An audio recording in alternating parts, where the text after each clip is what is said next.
আচ্ছা, গত ভিডিওতে আমরা এই অঙ্কগুলোর বেসিক দেখছি। ৭ নম্বর টা করার সময় আমরা কিন্তু দেখেছি এবং এগুলো কিন্তু উদাহরণের ক্ষেত্রেও আছে।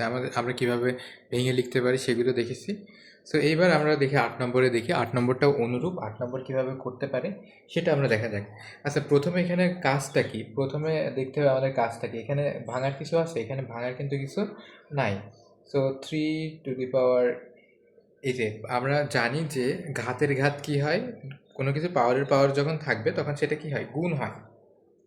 ওকে, সো গুণ যদি হয় তাহলে এখানে কি হবে, এম আর এম গুণ করলে হয় হচ্ছে এম স্কোয়ার, আর এম আর -1 গুণ করলে হয় এম। ঠিক আছে, এবার ভাগ। এইবার এখানে আমরা দেখতে পাচ্ছি যে 9 এটাকে আমরা কিন্তু ভাঙতে পারি। এখানে যেহেতু সবগুলো 3 আছে, সেহেতু আমরা 3 এর পাওয়ার যদি 2 নিই তাহলে আমরা কিন্তু 9 বানাতে পারি। এইবার 9 আমরা বানালাম, বানিয়ে কি করব, এই যে এটাকে আবার কি পাওয়ার পরে গুণ হয় না, পাওয়ার পরে এখানে গুণ হবে, অর্থাৎ ঘাতের ঘাত কি গুণ।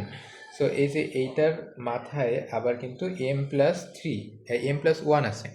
সো এখানে আমি একবারে গুণ করে দেব যে 2m প্লাস 2 এককে 2, ঠিক আছে। তার মানে এই যে 2 দিয়ে 3 স্কোয়ার, এই স্কোয়ার অর্থাৎ এই 2টা দিয়ে আমরা এই পুরো রাশিটাকে গুণ করে দেবো, অর্থাৎ m+1 এটাকে 2 দিয়ে গুণ করলে হয় কি 2m+2।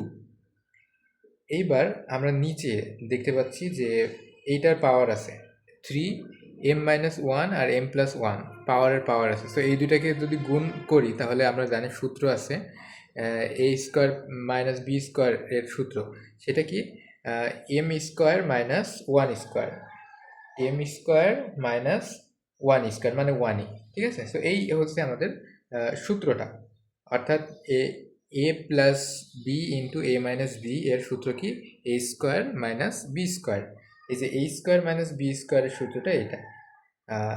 আচ্ছা, অর্থাৎ এক কথায় গুণ করে দিলাম আর কি, তোমরা যেভাবে গুণ করো। ওকে, তো এইবার আমরা জানি যে ভাগের ক্ষেত্রে ভাগের ক্ষেত্রে বেস যখন একই হয় তখন আমরা একটা বেস লিখে নেব, এবং বেস যখন একই হয় তখন পাওয়ারে পাওয়ারে কী হয়, বিয়োগ হয়। m+1, এবার পাওয়ার পরে বিয়োগ মাইনাস এম স্কোয়ার, মাইনাস বিয়োগ হয় না, মাইনাসে মাইনাসে প্লাস, প্লাস এম। এতটুকু বোঝা গেছে। এইবার ভাগ, এবার কি এখানেও বেস একই অর্থাৎ 3, এবার পাওয়ারে পাওয়ারে কী হবে, পাওয়ারে পাওয়ারে বিয়োগ হবে। তো উপরেরটা লিখব 2m+2, এবার এইটার সাথে নিচেরটা কী হবে, বিয়োগ হবে, বিয়োগ এম স্কোয়ার আর বিয়োগ -1 মানে কি +1, মাইনাসে মাইনাসে +1। ঠিক আছে, এতটুকু ক্লিয়ার।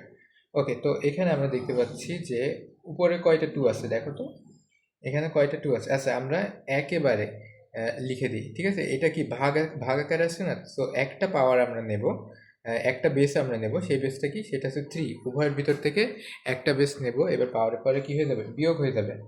সো এখানে 2টা এম আছে, আমি একবারে 2m লিখি, মাইনাস এম স্কোয়ার প্লাস 1। আর এই যে এই পাশেরটা তাহলে কী হবে, এগুলো সব কিন্তু বিয়োগ হয়ে যাবে। আচ্ছা, বিয়োগ হবে 2m মাইনাস 2 মাইনাস মাইনাসে প্লাস এম স্কোয়ার, এই যে 1-এর আগে প্লাস আছে, এখানে এসে কী হবে, মাইনাস হবে, -1। এই যে এইবার আমরা যদি এটাকে সলভ করে ফেলি তাহলে কিন্তু হয়ে যাবে, এই যে 2m কাটা, অর্থাৎ +2m -2m, প্লাস মাইনাসে 0, সো এটা কাটা হয়ে গেল।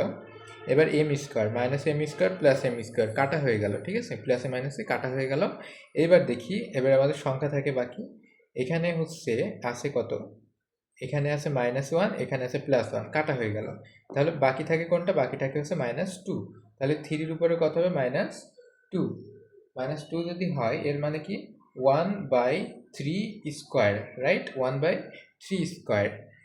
অর্থাৎ যখন মাইনাস থাকবে পাওয়ারের আগে তখন কি সেটা উল্টাই যাবে, উল্টায় গিয়ে নিচে গিয়ে সেটা কি পজিটিভই থাকবে, পজিটিভ হয়ে যাবে, নেগেটিভটা পজিটিভ হয়ে যাবে। তো উল্টাই গেল, উল্টাই দেওয়া মানে কি, এবার আমি মান বসাই দেবো 3×3 = 9। সো এই হচ্ছে আমাদের আহ, সহজ পদ্ধতিতে সব থেকে।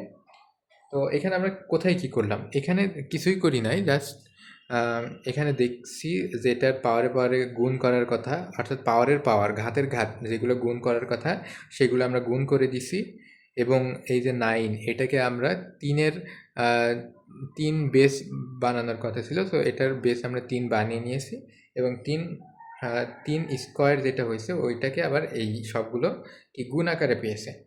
আচ্ছা, তারপরে আমরা এখানে কমন যে বেসটা সেটা নিছি, নিয়ে আমরা জানি যে ভাগের ক্ষেত্রে যখন বেস বা ভিত্তি একই হয় তখন কি পাওয়ারে পাওয়ারে বিয়োগ হয়। সো এই যে পাওয়ারে পাওয়ারে বিয়োগ হলো, এখানেও সেম ভাগের ক্ষেত্রে পাওয়ারে পাওয়ারে কি হলো, বিয়োগ হলো।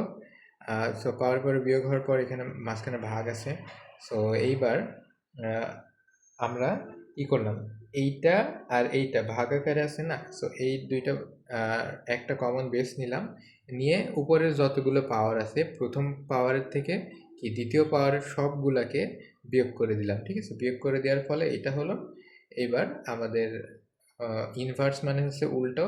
সো আমরা ওটাকে উল্টে দিলাম, উল্টে এবার আমরা 3 স্কোয়ারের মান বসিয়ে দিলাম। সো এইভাবে আমরা এই অঙ্কগুলো করতে পারি।